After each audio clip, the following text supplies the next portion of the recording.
Welcome to week 11, Networking in Windows. After completing this lesson, you will be able to describe different types of networks available. You will be able to understand basics in networking concepts, the difference between wired and wireless networks, and the transition from IPv4 to IPv6. When the personal computers were introduced, software programs were designed for a single user. Data communication or the electronic transfer of information between computers become a major focus of computer industry as the technology advanced. One of the most researched and developed areas in the computer industry is the networking technology. Networks can be in variety of shapes and sizes. Most people imagine it as a group of computers linked together in the same location to share documents and printers. However, a network can include all of the computers and devices in a department, building, or a region such as a city or even an entire country. Therefore, people all over the world can easily share information in the form of text, audio, video, and even do video conferences. So during this lesson, we will be talking about different networking concepts, wired and wireless networks, and transition from IPv4 to IPv6. Imagine a world without emails, blogs, or chat. Will we be able to survive? Even can we survive without internet? Here, internet is an example of a network, and it can be considered as the single largest network available today. A computer network is two or more computers connected together to share information and files between them. This can be a personal computer or a smartphone. Computer networks allow us to share resources and communicate. For example, we can send an audio file from a computer to mobile phone. The connection between the computers is called the communication channel. To share files with each other, two users must be using computers that have an active communication channel. Let's understand these key terms. If you want to understand the different types of networks and how they operate, you need to know how networks are structured. We can identify two types of networks as follows. Local area network or LAN. It is a group of devices connected using high-speed connections and sharing a locally managed network infrastructure. It is usually within the same building. Then we have wide area network or WAN. It is a group of devices that extend over a large geographical distance or place, and it consists of two or more LANs, as you can see in this image. The largest WAN is Internet. Let's talk about them in detail. LAN. Computers are physically connected to one another by cables, infrared linkages, or wireless media. Typically, the connection is restricted to the home, business building, or to a school. It could even be within the computer lab. That is, it only covers a tiny geographical area. It can consist of just 2 to 3 PCs connected to share resources, or it can contain hundreds of computers of different kinds. It can be used to share printers, scanners, files, and other applications. For example, one of the computers in a network can be designed as a server, allowing it to manage all the other computers. The LAN permits software to be kept on the server and used by all the other network users. It is not a system that is linked to the public environment, that is, internet. It enables you to link all the workstations in a building so that they can communicate with one another without the requirement of internet connectivity. The speed of LAN is high, whereas the speed of WAN is slower than LAN. And separate LANs can link together. WAN. Typically, 2 or more LANs connected together across a wide geographical area. These remote LANs are connected through a telecommunication network. It is usually restricted to a business or an organization. However, it is not a must to include any LAN systems in a WAN. As I mentioned to you already, largest WAN in existence is the internet. Let's consider an example. A manager of the head office wishes to share certain data with their regional office, and they can do so by saving the files on the centralized server. On the other hand, LAN design and maintenance are simple, whereas WAN design and maintenance are difficult. The integration of several wired and wireless technologies requires extra time to fix issues.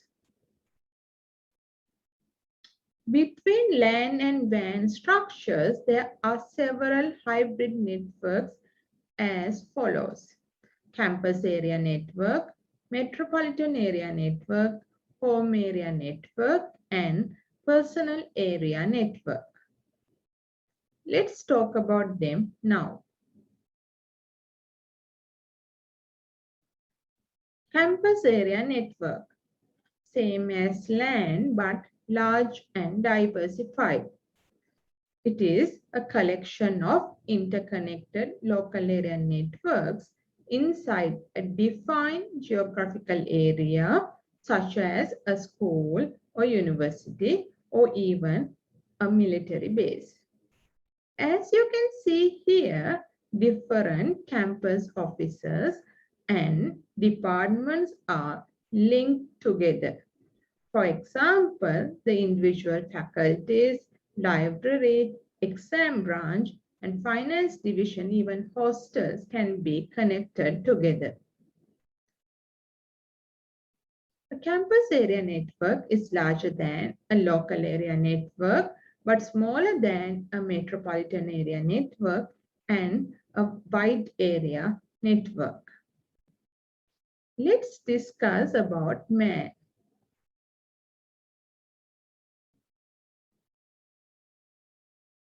MAN, a large-scale network that connects multiple corporate LANs.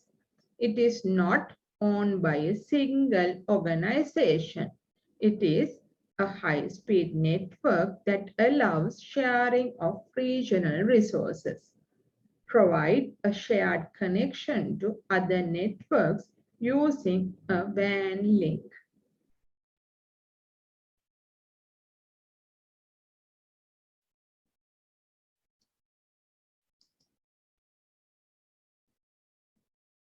Other than that, we have HAN and PAN.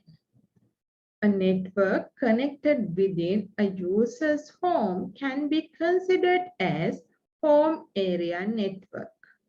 Here, we can connect computers, printers, telephones, televisions, home security systems, smartphones. A PAN is similar to HAN but much smaller. It refers to a network designed for a single individual and includes all of the gadgets that are connected to it.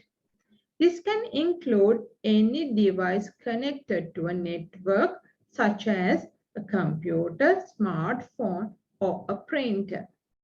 Personal devices such as Bluetooth keyboards, Bluetooth earphones, and smartwatches can also be included.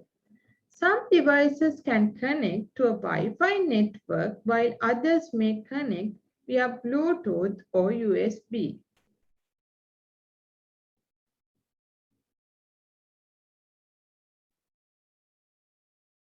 Let's do this activity.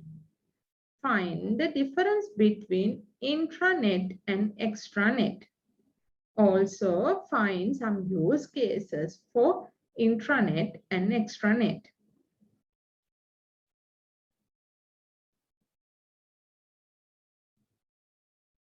Let's see how networks are structured. It is categorized based on the role played by servers and PCs in terms of hierarchical and security interaction. They can be identified as server-based networks and peer-to-peer networks or P2P networks. You can see the difference here.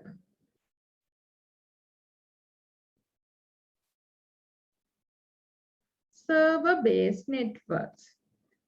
Node, a processing location, which we can consider as PC, a network printer.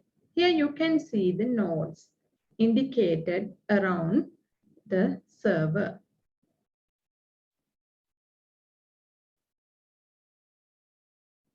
A server. It is the central computer where files and programs used by more than one user are stored on the server. A server-based network consists of several nodes and one or more servers that control user access to network resources.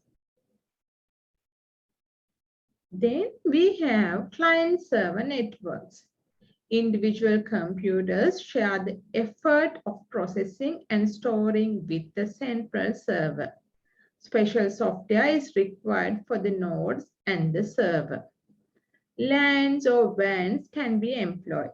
For example, a database can be stored on a server and accessed by the client nodes. Next, we have P2P. We can call it as work group. All the nodes on the network have equal relationships to one another and use similar types of software to allow resource sharing. In Windows operating system, you can find the built-in support for P2P. You can add a work group in Windows operating system.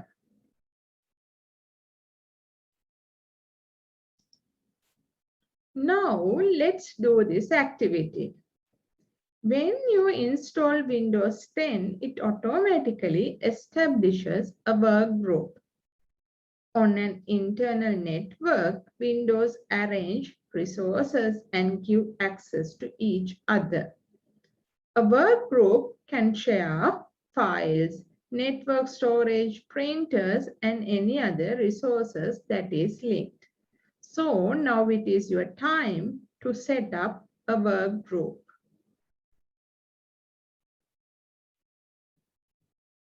A wired network connects devices to the internet or another network via cables. A wired network connects the devices to a router. The most typical wired network employ cables with one end linked to an Ethernet port on the network router and the other end is attached to a computer or another device. Here you can see a cable that we will use in wired networks. Then we have wireless networks.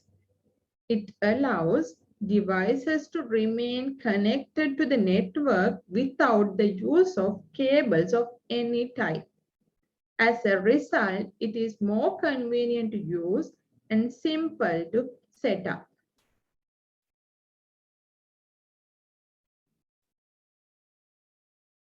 Let's see network and internet features in Windows 10.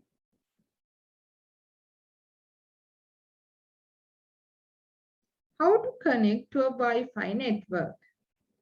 As you can see here, click the wireless icon in the notification area. Select the network you want to connect. Then check the connect automatically option and click the connect button. Then the following changes can happen to the wireless icon. First icon, your wireless network adapter is recognized, but no Wi-Fi networks are found and you are not connected to Wi-Fi. In the second icon, a wireless adapter is detected and there are wireless networks in range, but you are not connected to one.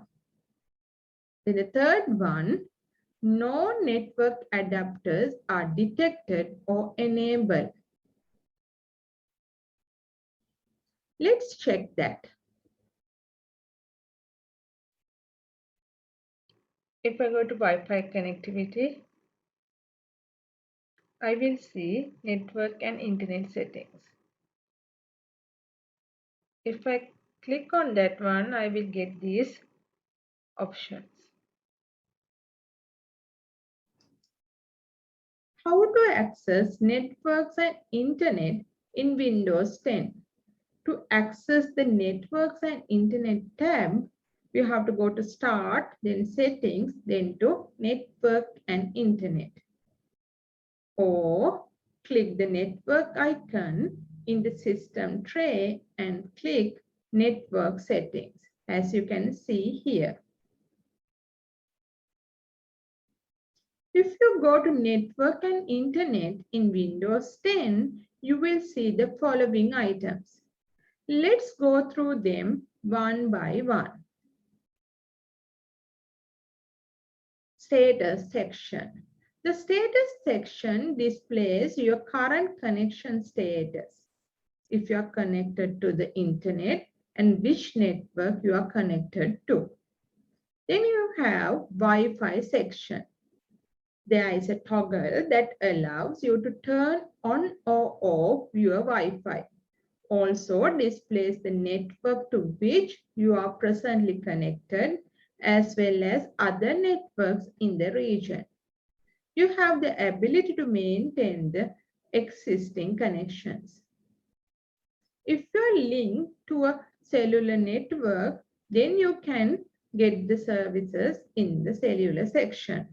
It would show the ability to manage the existing connections. In that list, next you get Ethernet section. It is identical to the Wi-Fi section and it allows you to see the networks that are connected via Ethernet. And you have the ability to manage the existing connections. Then dial-up area. Here you can see and create a new dial-up connection or manage the ones you already have. And you get VPN section. It allows to configure a VPN connection. Then you can get airplane mode. Here, you will get this only if you are using a PC with Wi-Fi and Bluetooth. It contains an easy-to-use toggle for airplane mode, which disables all the wireless communication. Other than that, you have section on mobile hotspots.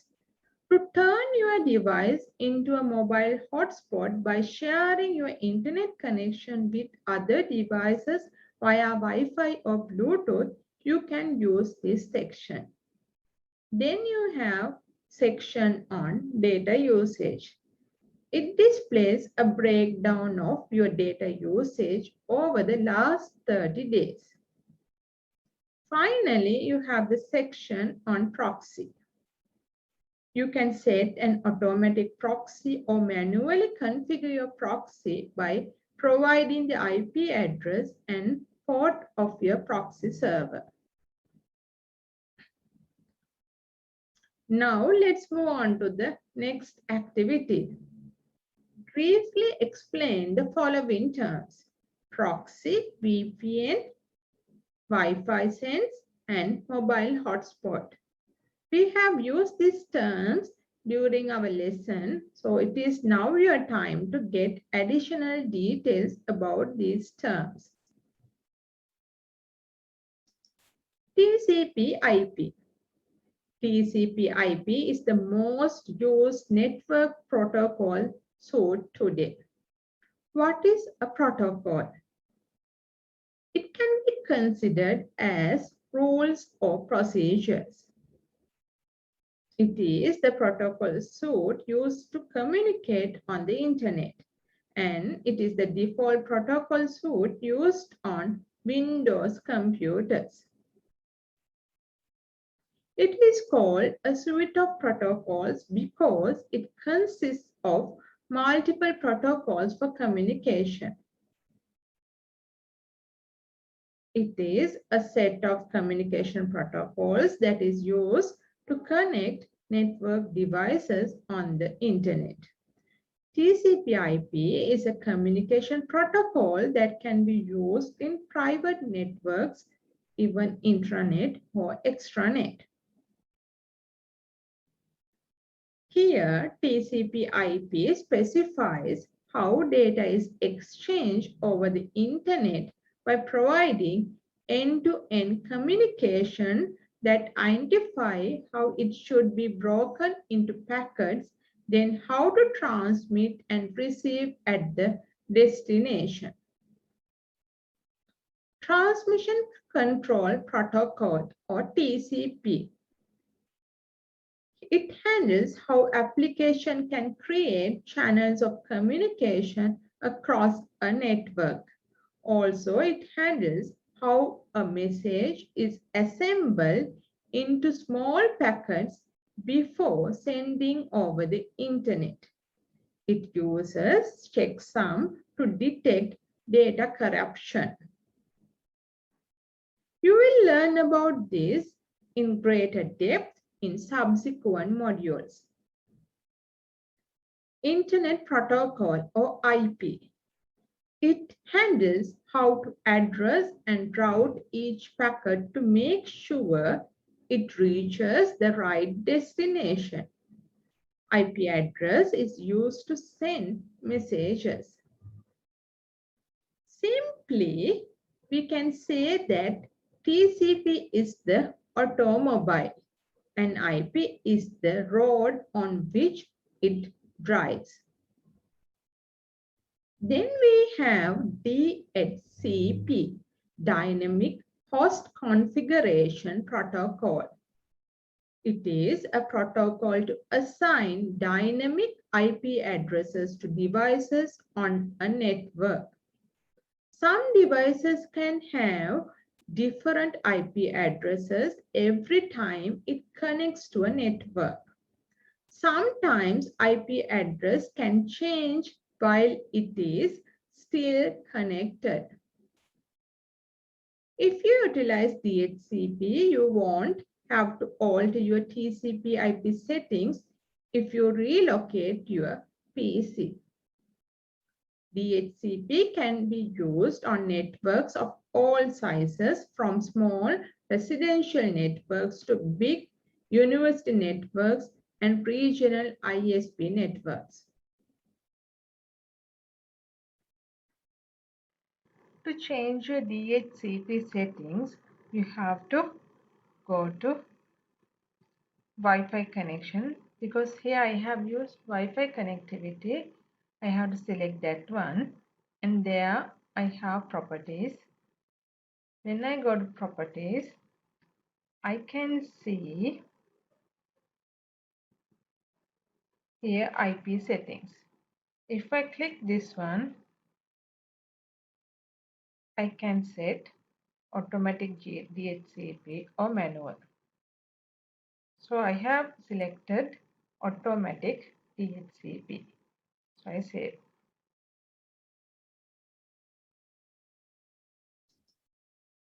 How to check your IP address? We have been talking about IP. First, you have to click the start icon and select settings. Then click the network and internet icon.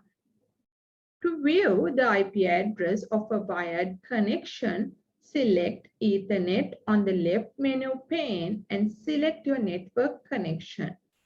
Your IP address will appear next to IPv4 address. To view the IP address of a wireless connection, select Wi-Fi on the left menu pane and click Advanced Options. Your IP address will appear next to IPv4 address. If not, you can go to command prompt. You can type ipconfig/all at the command prompt to check the network card settings. Here you can see an example of my command line.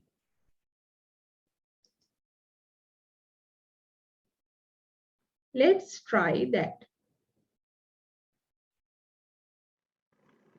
How to check your IP address? To check your IP address, first you have to go to Start, then Settings, then Network and Internet. Here you can see the status and you can click Wi-Fi because I have connected to internet through Wi-Fi. So when I select the connectivity, if I go down, I will be able to see IPv4 address. If you are connected through Ethernet, similarly, you will be able to find IPv4 address. Other than that, you can go to command prompt and you can get the information.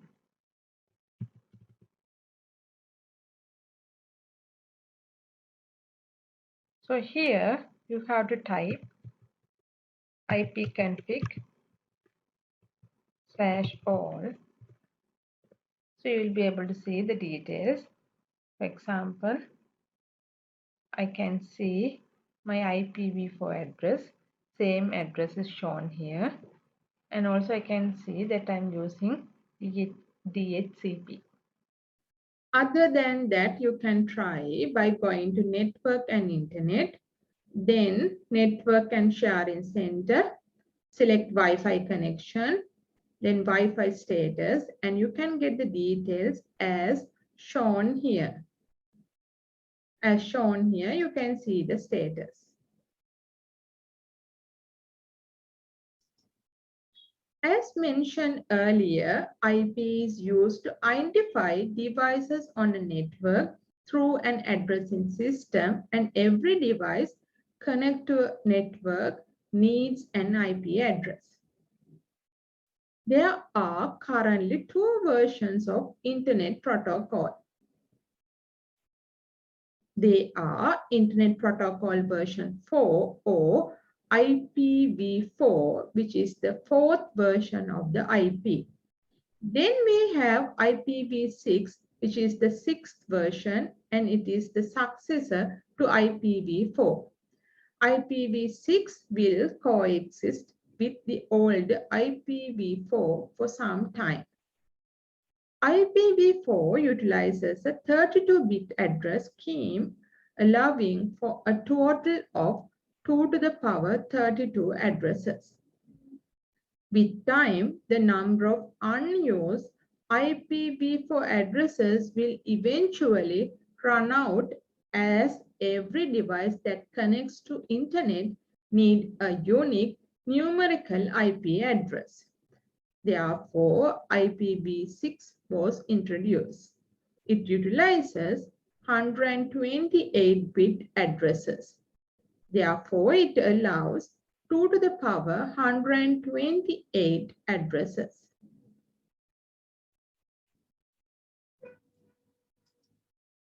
You can go to Wi-Fi properties to see the details as shown here.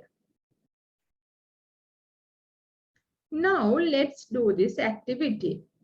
Find the difference between IPv4 and IPv6. List the advantages of IPv6. To summarize what we have learned today, we have discussed about network connections in Windows 10, and there are several ways to connect to internet. They are Ethernet, through Wi-Fi, then cellular connection. Also, we discussed about TCP/IP, which is the most used network protocol. In the next lesson, we will learn about security and privacy related to Windows 10. Before moving to the next section, you can do all the activities in this lesson and other activities. Thank you.